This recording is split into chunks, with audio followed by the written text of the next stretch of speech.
Hello, everybody. My name is Nina, and this is Nicholas. We are from the publisher NTZ, which is specialized in the rejuvenation field. We have published several books in this field, especially translations into Portuguese and Spanish. And today we are doing this video to mark the launch of the Spanish version of the book Replacing Aging by Jean Hébert. Jean Hébert, I'm going to read down here. Jean Hébert was born in Quebec City and grew up in Montreal, Canada. He first trained as a molecular geneticist, obtaining his PhD from the University of California, San Francisco, before specializing in the study of how neural stem cells form the brain at Stanford University.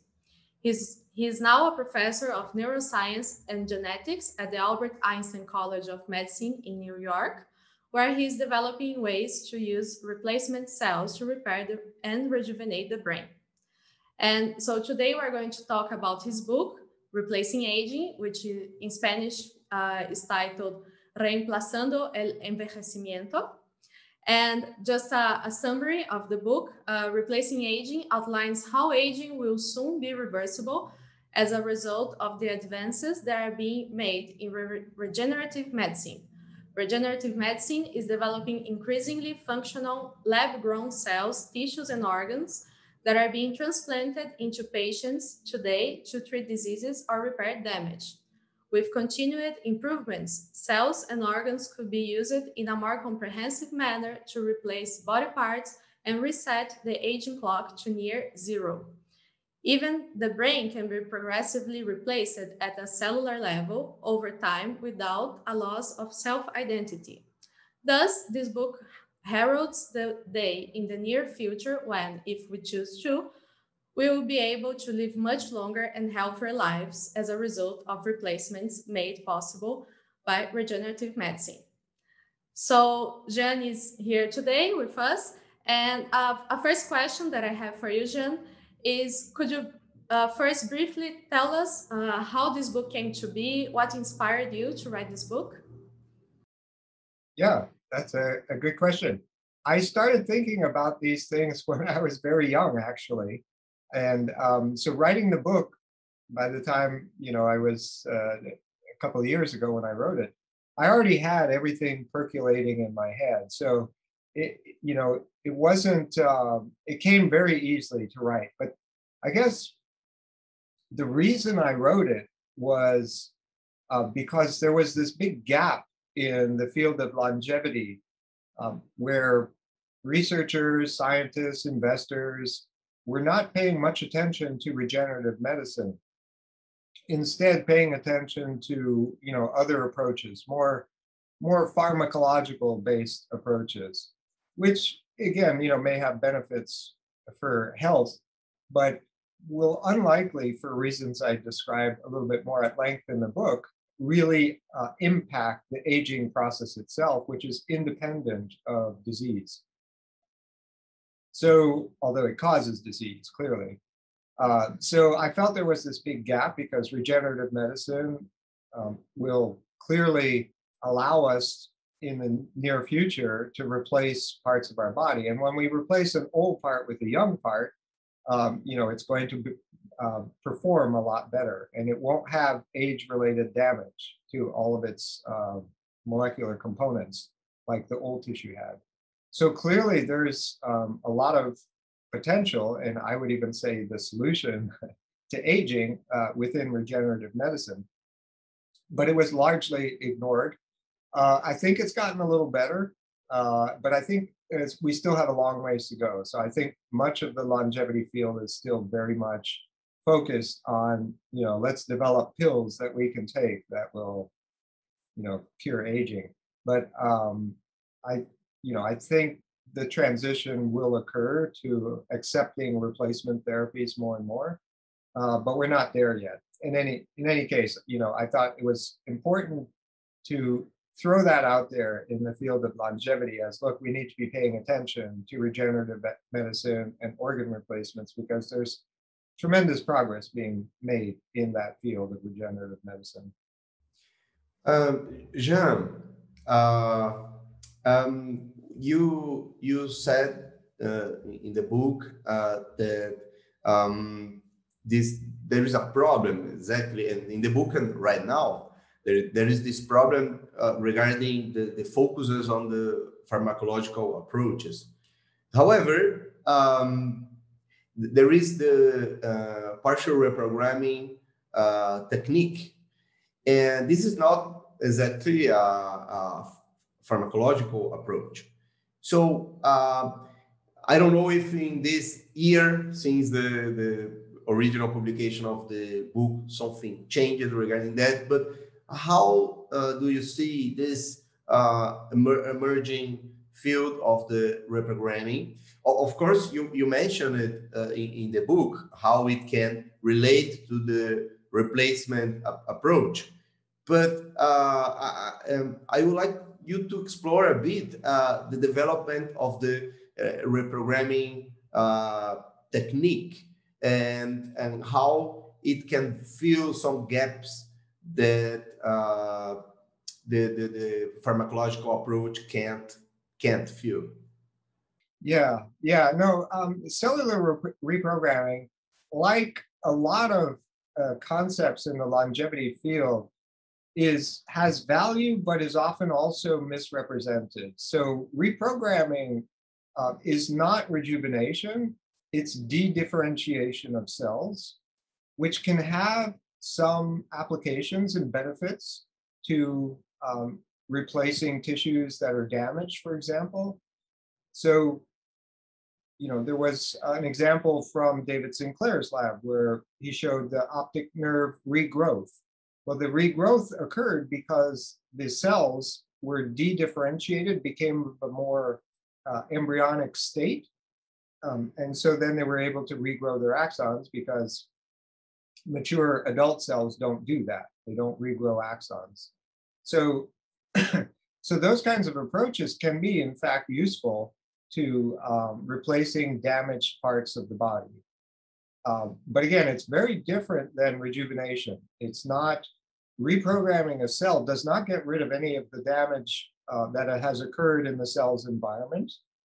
And some would argue, well, it produces maybe new, younger proteins, but if you don't remove the old ones that are there, and there's no mechanism for doing that in the cell's environment, then you're not rejuvenating. It also doesn't remove DNA damage. So all the forms of molecular damage that are really at the heart of aging are not reversed by reprogramming. So there are benefits, but again, the enthusiasm for it has been somewhat, I would say, exaggerated. And as a general approach to trying to reprogram undamaged tissues and cells to make them younger just with these factors, I don't see that working. I mean, I'm a big fan of reprogramming. I mean, we use it in the lab for certain things, and it's wonderful, but we're also very aware of the limitations. So it's a very inefficient process. So when you try to reprogram a population of cells, even a pure population of cells in culture, for example, that are not in the body, the efficiency of reprogramming is very variable. So you have a lot of intermediate cells that are there at the end of the process. No one's been able to achieve like complete reprogramming of even a pure cell type.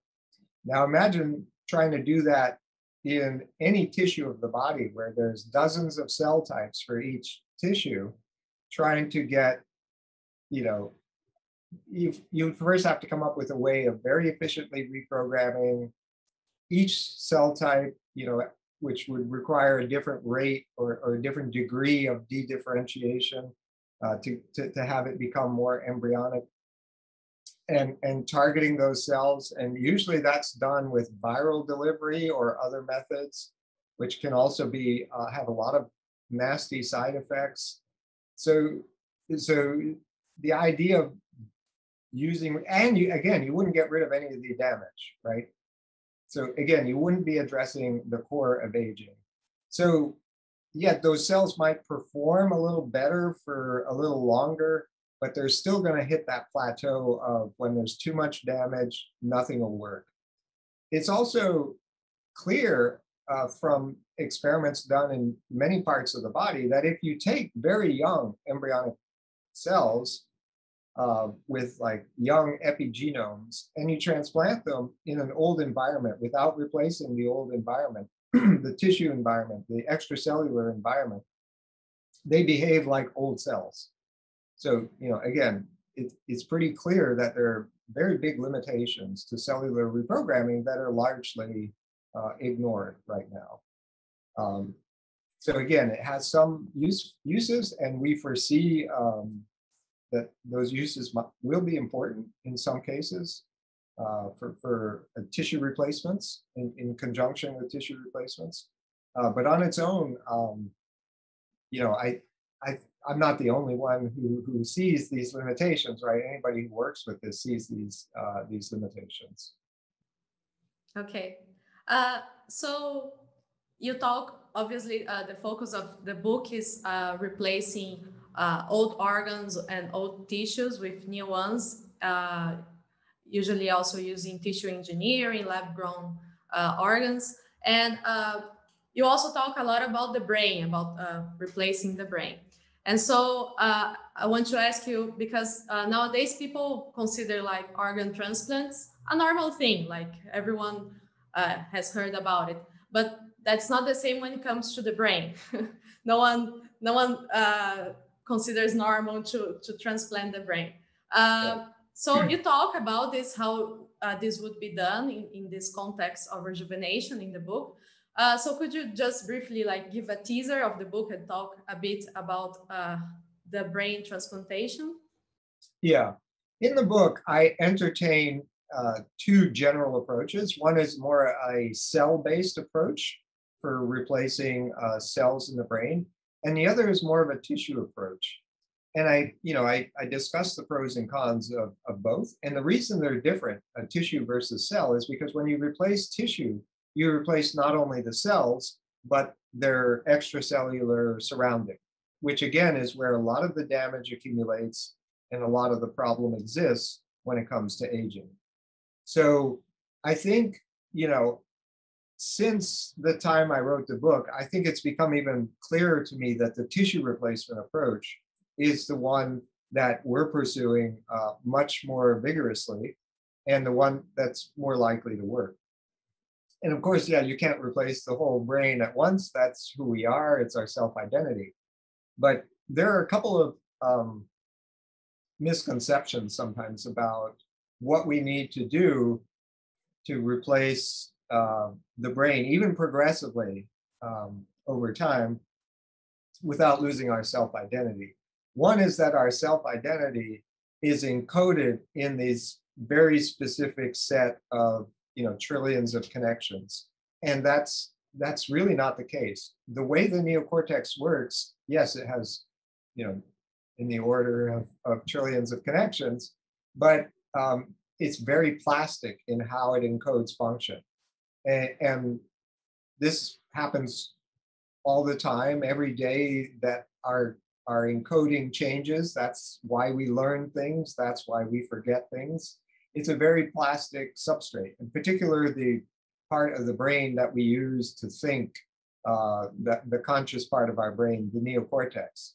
So even in humans, there's very good examples of major functions moving from one part of the neocortex to another without an interruption in function, without a change in self-identity. And that's again because of this plasticity.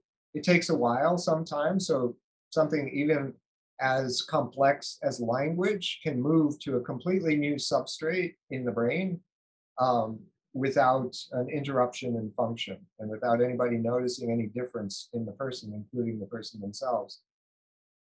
And but it takes time for something like language. It could take 3 to 5 years for it to move from one part of the neocortex to another. But it's possible. So the brain is this much more plastic organ in how it works. It's really use-based. So if we slowly destroy the language center, for example, and stop talking, then we'll forget language. We won't. Well, but if we slowly destroy the language center while we're talking every day, it will move. The language function will move to a different part. So it's very use dependent. It evolved that way because that's what's useful to us to keep us alive, right?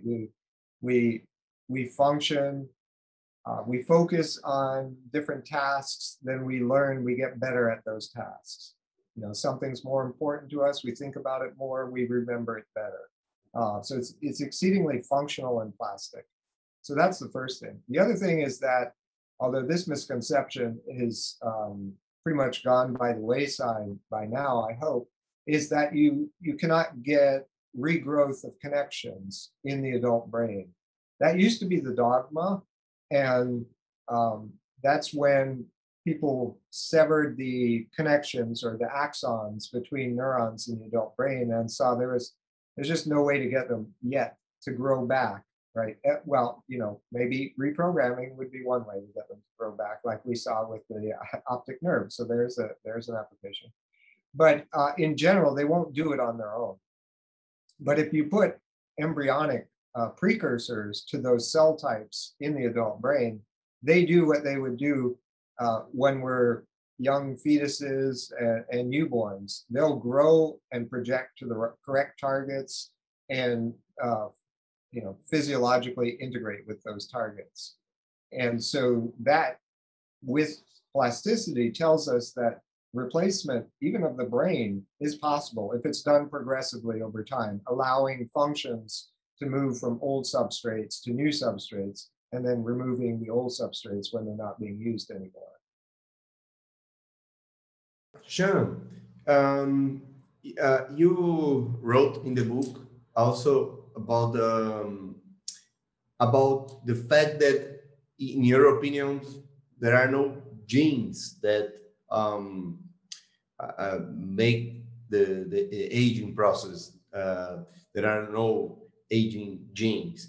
And indeed, there is a debate in the anti-aging or rejuvenation community. You use the term anti-aging research in the book, and regarding if the aging process is programmed or not. I mean, if the body actively try to age, or if it's a passive process. And you wrote in the book that there are no genes. But one question, is there the possibility that there are no specific genes for aging, but like a set of genes, a system, and instead of looking for individual genes, maybe there is like a system that in some way have an active role in make aging progressive. I mean, could you elaborate a bit more about this debate between programmed aging and non-programmed aging? Yeah, so I think that's a good question. And referring to them as aging genes is really important, right? To distinguish them from longevity genes. So there are lots of longevity genes. In fact, probably most of our genes are longevity genes because they all help keep us alive and functioning better, right? So a lot of people are studying longevity genes, and that's fine. That makes sense. DNA repair genes are probably the best example of that. So they help keep us there longer. But what you're talking about is, in fact, what, you know, I guess there is some debate in the field that there are genes that evolved to purposely make us age, right? Or a system of genes that evolved to purposely make us age. And there's really no evidence of this. That's the problem. There's like no evidence of this. And not only that, but it's hard to imagine how such a system would have had the opportunity to evolve, given that, you know, as of fairly recently, you know, the human population and most natural populations, individuals die before they grow old, right? So there's no opportunity for natural selection, Darwinian selection, to occur to select for such genes or sets of genes, the systems of genes that would have as their purpose to make us get older, faster than we would just from accumulation of damage and breaking down over time, right? So some people give examples like, oh, look at the salmon, it purposely dies, and there are other species as well where they're programmed to undergo rapid death. But in those cases, the programming is more behavioral programming, like the animals stop eating, they, once they mate so that their offspring can use them as a source of food, or, there's different examples in nature, but that's not aging. Those are behavioral programs that have evolved in that case because they really help the species propagate. And so they're a result of natural selection. But there's simply no evidence for such a thing in mammals. And so it's a concept that, had its time, but I think it's, we have to let go of that at this point. Okay. And you talk a lot about the regenerative approach and replacement therapy. And one thing that I think everybody who is in this field wants to know is how close do you think we are to achieve rejuvenation, either by using this approach or other approaches or a combination? Can you give a timeline or some kind of prediction? Yeah, I think I think it could happen. It could happen relatively quickly, but it depends on two things. One, whether we focus on the right approaches, and I'm biased. It's going to be replacing things at the tissue level or organ level. And the other is, how open are we to this type of approach? Because it's, a lot of people are uncomfortable with it. It involves surgeries, and who likes surgery? Nobody, right? We would all like to avoid that. Even brain surgery, right? Although brain surgeons are, wonderful people, they like to break new ground and do things that no one's ever done before. They're interesting group. And brain surgeries are performed every day on people, so it's not like it's completely novel. But it is sort of an approach that is scary to think about at first if you haven't thought about it. But there are steps that can be done to facilitate a transition from an old body to a young body, tackling first the organs that are in most need of rejuvenation. So, kidney, heart, maybe lungs, and I don't know, the brain. I would say is important to get that started early as well, because that would take a certain amount of time to progressively replace the brain. But this can all be done, I think, within a reasonable amount of time. Develop the technology to be able to do this. I just heard a talk from Anthony Atala's lab, and he's one of many labs working on all different body parts and growing in the lab and being able to replace them. And they've had success replacing body parts in human patients, tremendous success.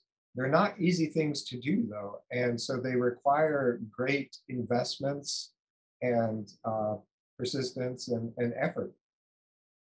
And so it sort of depends, how much we want to invest in this and how ready we are to do this. Because we can, if we decide to, then there's no biological reason why we won't succeed. Right? This will be doable.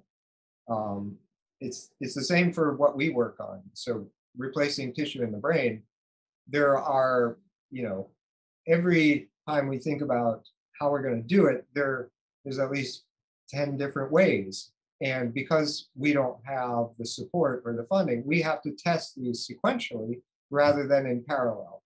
So we would go 10 times faster if we could test it in parallel rather than sequentially. So it requires a lot of effort on the part of scientists, but it also takes the will of people and investors to accelerate this, to make it happen within a shorter period of time. So I'm optimistic, though. I think we can do this relatively quickly if we decide that we really want to.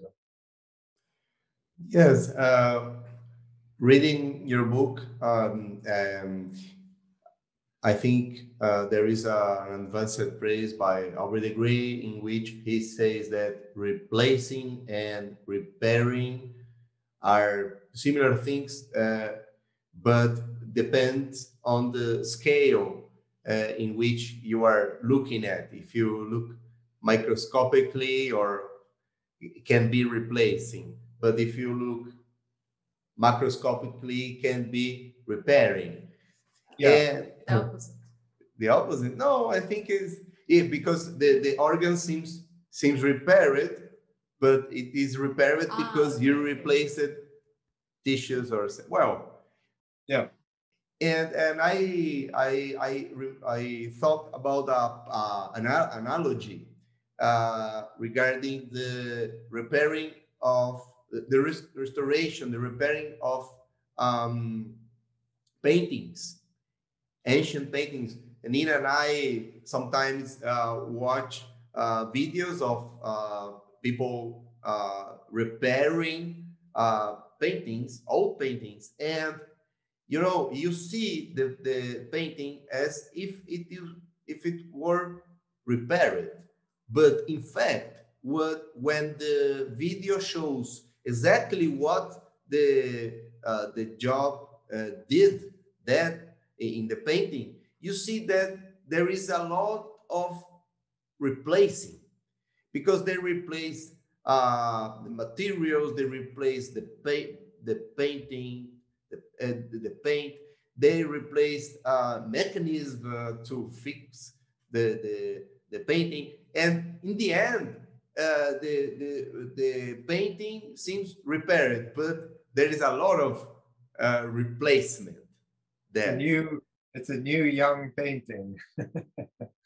Yeah. Yeah, so in fact, it's an analogy. Maybe it can be used to explain what you are meaning with replacing. It's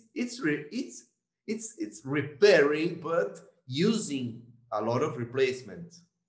Yeah, no, absolutely. There's a big overlap between replacement and repairing.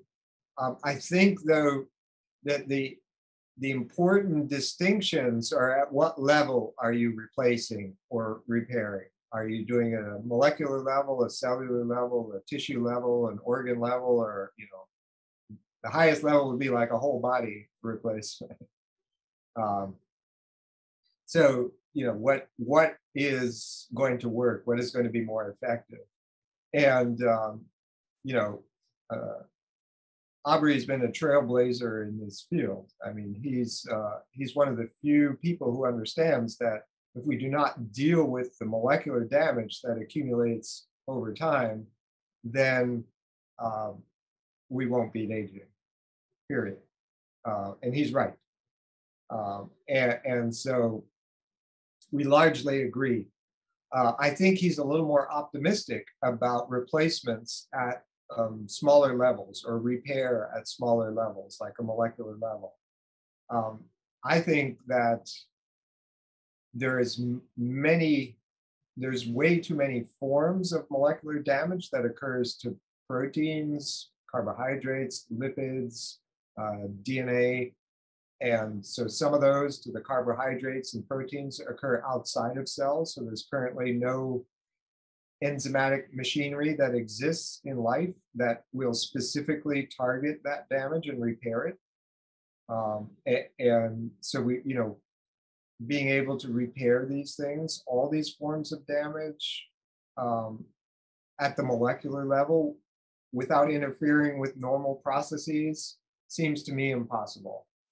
So I think there are benefits that can come from trying to target major forms of repair, and I think that's what Aubrey's been focusing on, and I think that's a good idea.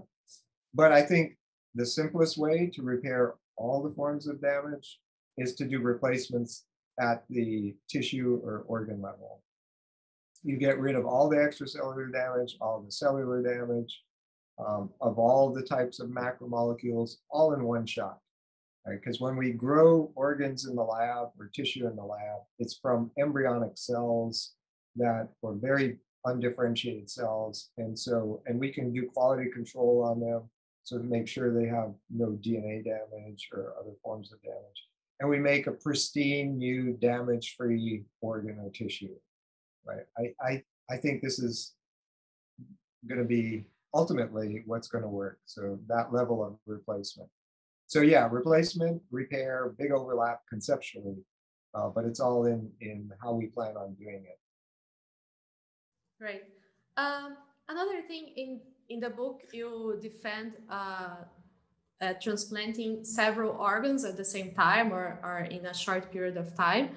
And you said that this is important to minimize any deleterious effect that old organs might have on the new ones. Could you talk a bit about that? What deleterious effects would those be? So, I mean, I'm sure you guys have heard of young blood versus old blood. And so there are environmental factors that affect the functioning of organs, either in a bad way. So old blood is not good for young organs. It's not as clear, but young organs might, or young, at least a circulatory system and young blood might help older organs perform a little better, at least for a little while longer. Again, without really addressing the core of aging, which is the damage that accumulates, but still may improve performance a little bit. So the environment that we will be putting young organs in will be an older environment. And so we have to be conscious of that. So maybe combining it with a young circulatory system. So replacing, the bone marrow niche and the bone marrow stem cells would be one of the earlier things we want to replace, because then the circulating blood cells will be younger. And so it is something that needs to be thought out very carefully. What order do we want to do this in to maximize the benefit of the young organs and minimize the effect of the remaining old tissues and organs on those young organs? But that would be the approach. People wonder about vasculature too. How do you replace the vasculature? It's everywhere. Well, that's done at the tissue level. So when you replace an organ, it's a vascularized organ. That's how regenerative medicine has been doing it and will continue to do it. Same for the brain. When we replace brain tissue, what we're doing is replacing the vasculature at the same time. So it's young vessels, brand new young vessels in those tissues. So that's just wanted to make that clear as well. Right. Jean, in your book, there are many hard subjects. I mean, in terms of social acceptation, like using bodies grown in lab and something like this. And reading the book and during translation, it reminds me a movie I watched that maybe, I don't know if you watched this movie. It's called Get Out.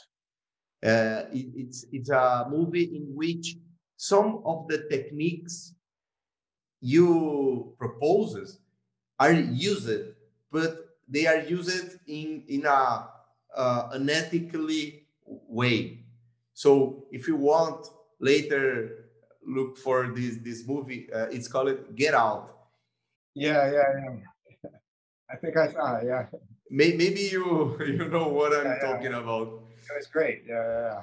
And I would like to ask you, since you published the original version of the book in English, you received some comments regarding this kind of approach, some maybe negative comments or a resistance in that regard? Not, I mean, hesitancy by people. So a lot of people, so most of the people who read my book are in the longevity field. So they're already sort of open to the idea of at least living longer. And so they're more receptive to the ideas in the book. And I've spoke to other people who are non-scientists and not into longevity, and I guess they're more resistant to the idea of a more wholesale type of approach, which I think what you're referring to, right? So there's a chapter in the book where, and I had to put it in because for completeness, you know, it is something that we need to think about, and that's replacing the whole body at once with a new body, right? So this would actually be the fastest way to beat aging because you know, a lot of the things that we need technologically to be able to do that have been done. Right? So it's a very small step to apply it to humans in principle. But it leaves the brain on still old brain and young body is still a problem. So we would still have to address the brain, but at least for replacement of the body, that's doable. We know how to grow bodies, you know, women know how to grow bodies, and so volunteer consenting women can do this. We know how to grow bodies that are entirely brain dead from the start. So there's simple ways that we can do this, and so that there's no person in that body. It's a completely like an empty shell, and we know how to do head transplants, or you know, at least we've done that. You know, some scientists in the past have successfully done that. Well, a doctor in particular, and was ready to do it in humans. And then more recently, there's an Italian doctor that's been wanting to do this, but did not, or has not at least yet had the opportunity. But the protocols are there, and it's been done in smaller primates. And so we know it's possible. So this is an approach that, you know, for the sake of completeness in terms of replacement strategies, is one that, you know, I had to consider for the book, and whether people want to consider it in real life is up to them. But it is a possibility. And it is the quickest way to replace all body parts. There's spinal cord reattachment, that is the biggest technological hurdle. But again, there for, you know, for at least a couple of decades, we've been able to have people with completely severed spinal cords, quadriplegics, be able to drink on a cup of tea on their own, right, with brain-machine interfaces, bypassing the spinal cord injury. And the technology since then has improved quite a bit.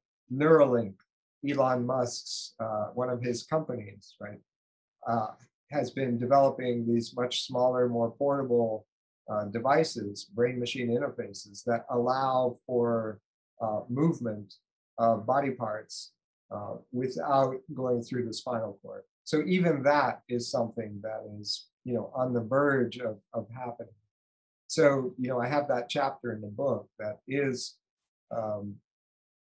provocative, I guess, but it's science. And if it's done right, no sentient being gets hurt. So the question is it immoral to pursue that, or is it immoral not to pursue that? Because if it means saving the lives of people, and we're not doing it because we're not comfortable with it, is that morally justified? So just throwing that out there for us to think about. Yeah, one thing related to that is also I wanted to ask you about cryopreservation, because there are some people who are interested in rejuvenation therapies, but they might not be alive when they arrive. So do you think cryopreservation is a good choice? And a lot of people are thinking about cryopreserving just the brain. So I think this kind of whole body replacement would also be useful for that. So what do Yeah. you think? Yeah, and you know, I think they have the right attitude in most cases of thinking about cryopreservation as a last resort.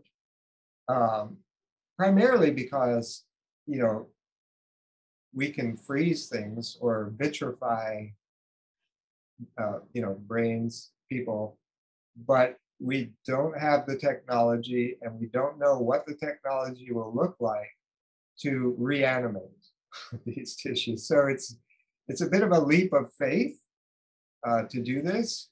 And so as a last resort, you have nothing to lose, right? Why not? So I think in that context, it makes sense. But at the same time, I would encourage people to be a little more optimistic about, you know, regenerative medicine and replacements. These are things that are going to work. So why take that leap of faith that one day, if you know society keeps preserving your body for 100, you know, however long it takes, a long time, and they develop the means of reanimating, which again, it right now it's really hard to imagine how that might work because it's very difficult to bring vitrified tissue back to metabolic temperatures without everything, you know, falling apart and degrading. But you know, in the future, who knows, maybe there'll be a way. But instead of taking that leap of faith, you know, let's put our effort into approaches that we believe will work and hopefully get there before we need to be vitrified. Yeah. Yes, you know, your proposals, your approach of replacing, indeed, it's very. We used to watch like on television. Sometimes the journalists report about new organs, and we are always wondering how close is that. It's like Nina asked you, because sometimes people just show the interesting thing, but it's a bit disconnected of the practical use. But indeed, when we see hearts grown in the lab or artificial kidneys, it's a concrete hope for many people who suffer of these organ problems. And so your book is not just a thing for the future, like rejuvenation as a concept, but it resonates as well with traditional medicine, because the lack of organs is a problem all the time, you Yes. know, especially heart or kidney, liver. So your book resonates with both fields, the traditional medicine and the anti-aging, rejuvenation medicine, and especially one part that I'm sorry if I'm making a comment, but a part that I thought very interesting is about the plasticity of the brain, because in the anti-aging or rejuvenation field, people is talking about rejuvenation, but if people is with the brain in a bad state, like a bit of dementia or Alzheimer disease, maybe you will think, oh, but you can recover the body, but not the mind. But the plasticity of the brain, all the techniques you describe in the book uh, can be important independently of the method of rejuvenation, because you can recover the mind. And that's another interesting aspect of the book, you know? Yeah, I mean, you know, past a certain point of dementia, or you know, it's going to be difficult or impossible to recover who you are when you were younger, right?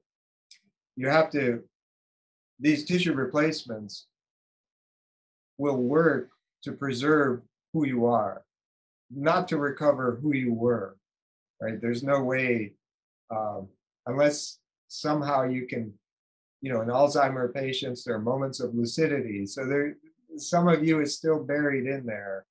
So there may be ways of bringing that out and activating those and preserving those. But we can't wait too long before implementing these approaches of tissue replacement for the brain, because at some point, the person is gone, right, with Alzheimer's or different forms of dementia. But yes, I mean, it can, if you're doing it early enough, you can slow, prevent, or reverse the progression of the disease and preserve who that person was when you started these approaches. But I'm glad you brought up too, for the rest of the body, that this technology of tissue and organ replacement is very important for people who are just trying to live normal length lives, right? That have kidney failure, that have heart problems or lung problems. So, regenerative medicine has made tremendous strides even since I wrote the book, like a year and a half ago. There are many more examples now of transplants in humans, and even more examples of preclinical organs being tested. So yeah, it's I think that's why I'm very optimistic. Right. Well, I think that's all the questions we had for you. Thank you, Jean, for talking to us. Yeah, thanks for having me and for the Spanish translation of my book. I very much appreciate it. Of course. So anyone who is watching, if you speak English, the book is available in English by Science Unbound, which is the original publisher. And now the book is also available in Spanish by our publisher, NTZ. So you can go check it out. And Jean, do you have like a website or anything that people who might want to contact you? Yeah, I have a lab website. It's kind of a long, address. We'll put the link in the screen and also in the description of the video. Okay. Okay. Congratulations for your book, for your work, and for working in the anti-aging or rejuvenation field, because we need so much scientists in this field, because we have to save lives, Yep. And so congratulations. Yeah. Well, thank you very much too. This is a global effort, and what you're doing is very important. Appreciate it. Great, thank you.